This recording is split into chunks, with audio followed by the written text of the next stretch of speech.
conclusion. Let's see what comes out of this discourse in the coming days. All right, before we end the show tonight, there are more stories making headlines. President William Ruto has called for the upholding of the rule of law and respect for the independence of key institutions.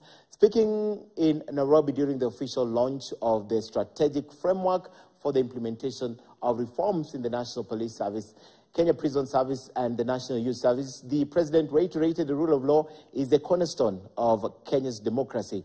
Ruto's remarks comes in the wake of apparent fight pitting the judiciary against the National Police Service Commission following the withdrawal of the security detail assigned to Justice Lawrence Mugambi after the judge sentenced Acting Inspector General of Police Gilbert Masengeli to 6 months in prison for contempt.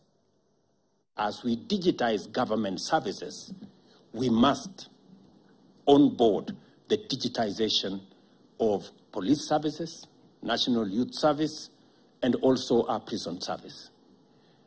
The legendary OB must be in digital form so that it is known if a Kenyan has been booked for whatever reason, it must be documented in a manner that cannot be tampered with.